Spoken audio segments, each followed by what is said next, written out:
आप देख रहे हैं पब्लिक भारत वर्ष। अभी हम बिहार सीतामढ़ी बरगिनिया के तरफ अभी हम हैं मूसाचक पंचायत में हैं। यहाँ से मुखिया और इस बार चुनाव जीत कर आए हैं दीनबंधु प्रसाद जी, जो हमारे साथ बैठे हुए।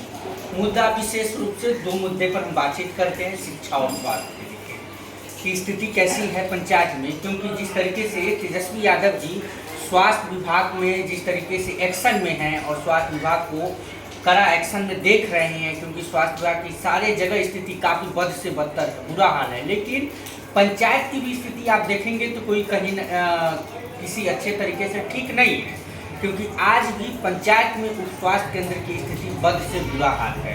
उसी तरीके से मूसाचक पंचायत में भी यही हाल है। हालांकि मुखिया जी काफ़ी कोशिश कर चुके हैं कि इनका कुछ उप स्वास्थ्य केंद्र का कुछ हो जाए, लेकिन आज तक हुआ नहीं।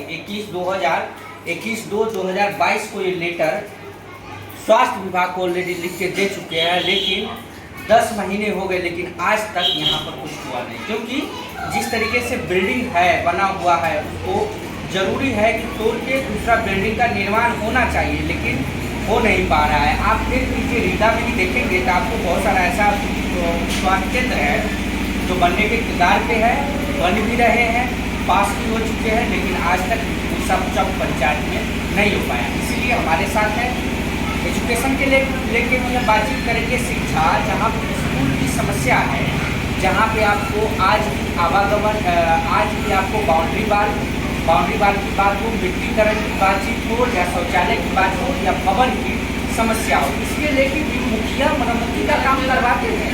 लेकिन दीनबंधु जी से पूछेंगे कि क्या इन्होंने करवाया है या नहीं करवाया है। उम्मीद करते हैं कि आने वाले वक्त में भी जब इनसे हम बातचीत कर रहे हैं कि इसमें कोई संज्ञान नहीं होगा। बहुत बहुत धन्यवाद सर आपको टाइम देने के लिए। पहला सवाल हमारा है 21/2/2022 को अपने स्वास्थ्य विभाग को ऑलरेडी लेटर लिख के दे चुके अपने पैड पे, लेकिन आज तक सुना नहीं दिया। सबसे पहले आप हमारे पंचायत में आए इसके लिए बहुत बहुत धन्यवाद। रह गई बात हमारे यहाँ उप स्वास्थ्य केंद्र, यहाँ के विभाग की ऐसी लापरवाही है कि उसको खुद मालूम नहीं है कि मूसाचक पंचायत में मेरा भी एक स्वास्थ्य केंद्र है। जब मैं फिर से जीता तो इसकी जानकारी उन लोग को दिया तो उन लोग का मेरे यहाँ कोई प्रूफ ही नहीं है कि आपके यहाँ स्वास्थ्य केंद्र है। तो मैंने पूरा कहाँ से आपको मिला है प्रूफ? ही जब हम 2001 में मुखिया बने थे तो इसको हम 4-5 में मैं खुद बनवाया था, सीमा क्षेत्र विकास के अंतर्गत। उस समय अतीश चंद्रा साहब DM साहब थे, उस समय स्वास्थ्य केंद्र बना। 2001 से 10 तक मैं मुखिया रहा, 2 टर्म। उस समय ये स्वास्थ्य केंद्र चला भी बहुत अच्छी ढंग से चला, और इस 10 के बाद 10 साल मेरा गैपिंग हुआ। मैं चुनाव नहीं लड़ा, फिर इस बार लड़ा।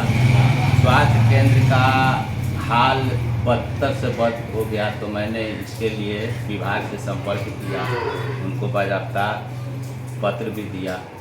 वो लोग अपना जाहिर ये बताया कि ये तो हम लोग को मालूम भी नहीं है। जब तक इस विभाग को ये मालूम ना हो कि स्वास्थ्य केंद्र मूसाचक पंचायत में भी है, तो आप इसे अंदाज़ा लगाइए कि यहाँ विभागीय लापरवाही कितनी है।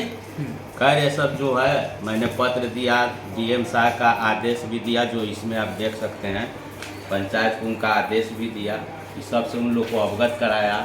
10 महीना बीतने के बाद भी आज तक इस स्वास्थ्य केंद्र के बारे में किसी की ध्यान भी नहीं है।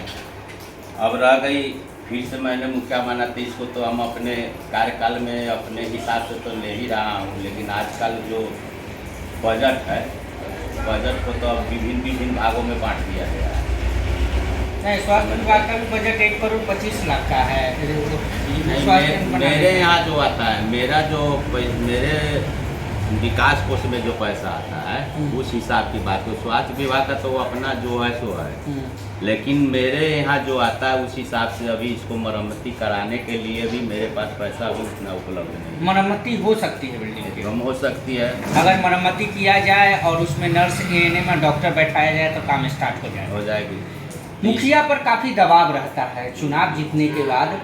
इस बार दबाव काफ़ी है कि स्वास्थ्य विभाग के लेके, शिक्षा विभाग के लेके या पंचायत में और भी कार्य है उसके लेके, और कहीं ना कहीं सवाल भी ग्रामीण करते होंगे कि मुखिया जी चुनाव जीत कर आए हैं तो हमारा स्वास्थ्य विभाग क्यों नहीं चालू है, या हम कहाँ दिखवाने जाए, ऐसे सवाल आ रहे हैं आपके पास? जी, हर हाल में आएगी। सबसे बड़ी बात कि अगर मैं तीसरा बार चुन कर आया हूँ तो मेरे पीछे कुछ न कुछ तो कारण है। सारा लोग यहाँ के जनता मेरे पीछे आशा के किरण लेके मन देख रहे हैं कि कब मेरा स्वास्थ्य विभाग सही रूप से चालू होगा, मेरा शिक्षा कब सुदृढ़ होगा। इस सारे विचारों पर, बिजली कब, सारे चीज़ पर मैं पत्राचार करता हूँ, बात करता हूँ। उनके संपर्क में जो पदाधिकारीगण हैं उनसे डायरेक्ट मिलता हूँ, आश्वासन भी मिलता है, लेकिन सिर्फ आश्वासन मिलता है, लेकिन हो नहीं पाता है। आज तक जो भी होता है अपने स्तर से ही करना पड़ता है। अच्छा, दूसरी बात ये मुखिया जी, जिस तरीके से स्वास्थ्य के लेके तेजस्वी यादव जी काफ़ी एक्शन में हैं, और कहीं ना कहीं अभी आप देखे भी होंगे कि पटना में भी हुआ था कुछ दिन पहले, और या सारी जगह का आप देख लीजिए, कभी कोशिश किए हैं कि उनसे संपर्क करने का या पटना जाने का? जी नहीं, अभी तो हम उनसे नहीं कोशिश किए हैं। खैर आप आए हैं, आपके माध्यम से अगर हम सक्सेस हो जाए तो ये बड़ी बात होगी। हम चाहेंगे कि भी इस बात को आप अपने स्तर से वहाँ तक पहुँचाएँ। रह गई बात हम लोग के जाने आने की, तो कोशिश तो करना चाहिए, लेकिन अभी तक जब से हम लोग पंचायत चुनाव जीते हैं तब से आज तक कभी पंचायत सचिव बदल रहे हैं, तो कभी डोंगल के प्रक्रिया में हम लोग जाते हैं कि विकास कब होगा। लगभग साल भर से ये समय हम लोग का समझिए तो नकारा ही जा रहा है। जीतने के बाद भी बहुत ऐसा टेक्निकल बात है, बहुत ऐसा चीज़ है जो फंस जा रहा है, जिसके कारण हम लोग अभी अवरुद्ध। अब अभी हाल ही में आपको पंचायत सचिव की बदली हुई है, मैंने फिर से तबादला हुआ, दूसरा बहाल हुआ, तो ये सब चीज़ टेक्निकल में फंसता है। कहीं कहीं ऐसा भी व्यवस्था है, जैसे हमने यहाँ 15वीं वित्त आयोग है, उसका पैसा कुछ कार्य करा है, जैसे कुआं का हुआ, मरम्मती हुआ, मरम्मती होने के बाद दूसरे एजेंसी को हम लोग पैसा भेजे और उसका पैसा उसके नाम से गया, वो भी फंस गया। तो आज 3 महीना से उस एजेंसी का पैसा मिलता नहीं था।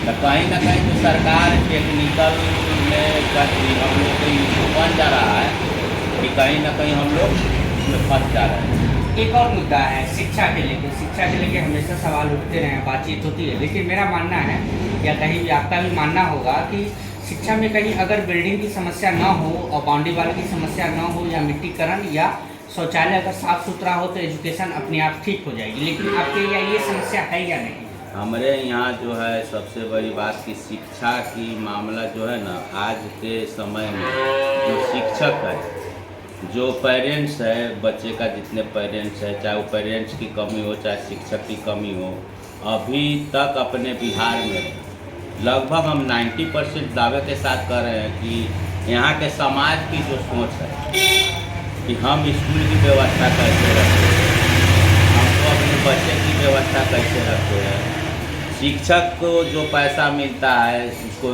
स्कूल को विकसित करने के लिए, वो लोग सोचता है इसमें हमारा क्या कमीशन आ जाएगा, हम कितना कमा लेंगे। जो पेरेंट्स है वो नहीं सोचते हैं कि हम बच्चे को किस जगह भेजें, कैसा कपड़ा भेजें, ऐसा व्यवस्था कि स्कूल में भी आपको गंदगी का अंबार मिलेगा। हम लोग हम जो है कोशिश तो पूरा कर रहे हैं, लेकिन इसके साथ साथ मेरा समाज ही क्यों न हो, कहीं ना कहीं वो भी लोग जवाब दे रहे हैं। आज स्कूल में कहीं देखिएगा तो कहीं जुआ हो रहा है, कहीं कुछ। तो आज लोग अपने आप को माने बोल्डनेस यानी कहने में भी सब चाहता है, नाजायज के विरोध करने में भी लोग डरता है। तो ये सब चीज़ से तो एक मुखिया हो चाहे हमारे मुख्यमंत्री भी, जब तक समाज उनका साथ न देगा, अच्छे ढंग से सोचेगा नहीं, तब तक विकास करना, सब चीज़ समझा पाना है तो बड़ी मुश्किल लगता है। कोशिश तो हम लोग जारी रखेंगे, कि मेरा कर्तव्य भी है, लेकिन इसके साथ साथ हम समाज से निवेदन भी करते हैं कि आप अपनी सोच को बदलिए, दब कर मत रहिए, जहाँ नाजायज होता है उस पर बोलिए, तब आपका शिक्षा भी सुदृढ़ होगा।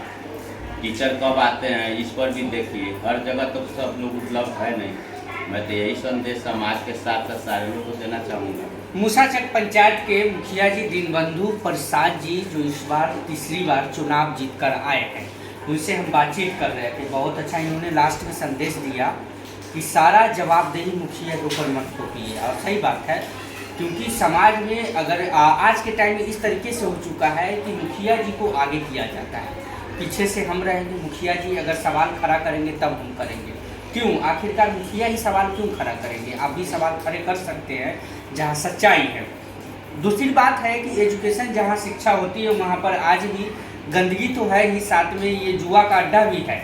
शराब बंद हो चुका है लेकिन आज भी आपको मिलेगा, हर एक जगह मिलेगा, और प्रमाण भी हम दिए हैं। जिस तरीके से उस स्वास्थ्य केंद्र की बात हो रही है और उस स्वास्थ्य केंद्र में रिपेयरिंग भी काफ़ी अति आवश्यक है और रिपेयरिंग होना चाहिए। देखते हैं आने वाले वक्त में पूरी अधिकारी से या स्वास्थ्य विभाग मंत्री से इनकी बातचीत होती है तो क्या कुछ होता है वो कब बताएगा। कैमरामैन राजा के साथ में राजीव।